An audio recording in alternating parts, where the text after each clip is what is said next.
If you find yourself in the need to travel to beautiful Lake Tahoe, there are several ways to go. Highway 50 is not only beautiful, relaxing, and inspiring flow, so while you have an hour or so to go, enjoy the natural show. Also full of history and places of intrigue, really a much different league. So let's go. It starts in Placerville, which was originally called Hangtown. But no time for this.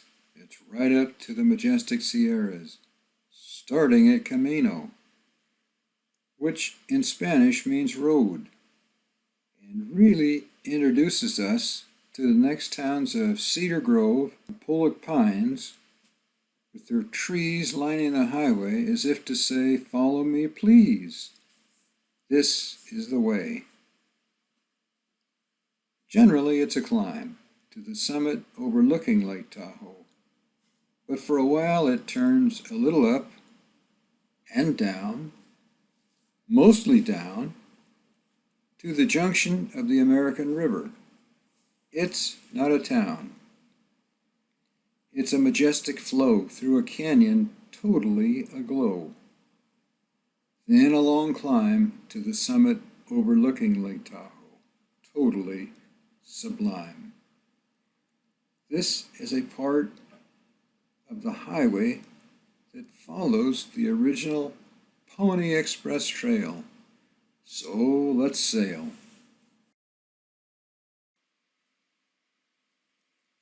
Next, another place of intrigue, Fresh Pond. It's small, yet big. It's a place with a huge sign, gas and a store, that's all, no more. Unless you count the add-on, hidden behind the store. To be explained in just a little bit more. No pond, fresh or otherwise, anywhere in sight. You can buy bottled water inside the store, but not at the saloon. It could be a boon, especially at hot, dry noon. But no such room. It's a store front only, kinda lonely. Since it's called Fresh Pond, but none around, I dropped one in. To me, it appears sound. This is the add-on I crowned. The next stretch of road is especially meaningful to me. Yes, it's the trees and the sweeping turns, but more I found in this forest floor. During one trip, a gentle rain, so soothing, it will always remain. Me, it's Peaceful Valley. Even though not named on the map, it is my personal gift wrap. To keep going the flow, around the corner we go to Bridal Veil Falls. Stop for a kiss from her gentle mist. Now, before the road heads up to Echo Summit at the top, it's Ice House Road and the American River we are showed. You can detour from Highway 50 with a hard left and veer up Ice House Road. Way to the top, it's Desolation Wilderness we are showed at the last stop. But what the heck? If you take the trek way to the top, you might be rewarded with the white block ice house as your imaginary last stop. Back to Highway 50 and up the canyon we go, almost around every corner with a new sighting of the American River as she flows.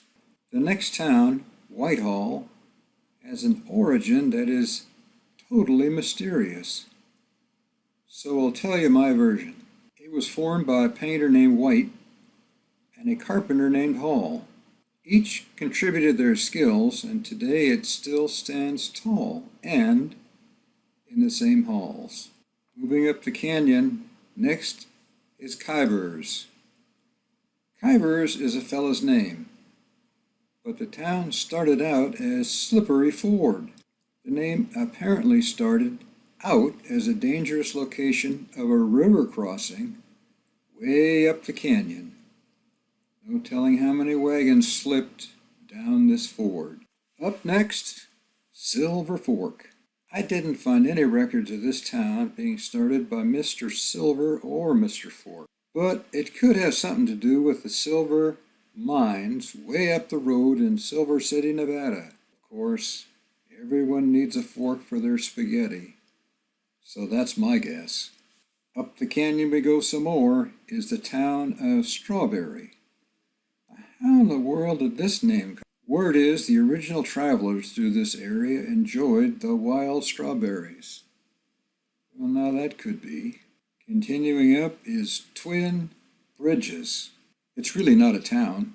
There are, of course, a couple of buildings, and one barely notices the single bridge. Just appears like a curve in the road. But in older times, there were two bridges, one right after another, across the American River. Then the road got routed higher up the mountainside to a single bridge over the Pyramid Creek. As Pyramid Creek tumbles down the huge rock mountain, it's called Horsetail Falls. Why the pyramid name? Maybe because the rock mountain is so high, like a tall pyramid. Or maybe it's because where it originates high in the desolation wilderness. One can only wonder. The trek up the Lake Tahoe wagon trail had to be a long, hard trip. Maybe some had to stop for prayers of thankfulness, or some for sacraments, which is the Spanish word for the English Sacramento. They didn't stay long, thus the term camp in Camp Sacramento. Next, if you look hard, Bryant Creek.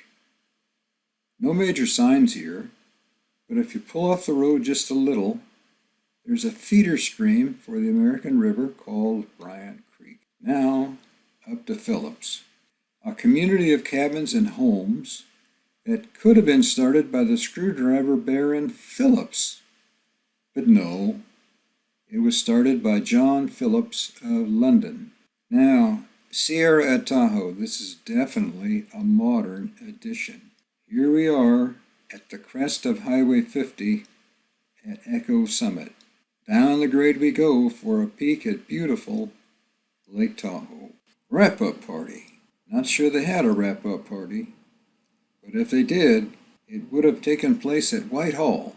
Certainly would have been hosted by Bridal Veil and Horsetail Falls. Of course, the tableware would have been provided by Silver Fork. Music by Twin Bridges. Cold dessert would have been provided by Ice House, and of course, entertainment by Slippery Rock. When this event was held in the afternoon, swimming was at Fresh Pond. Final benediction came from Camp Sacramento.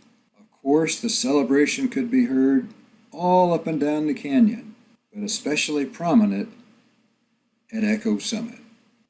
This is the end of this adventure.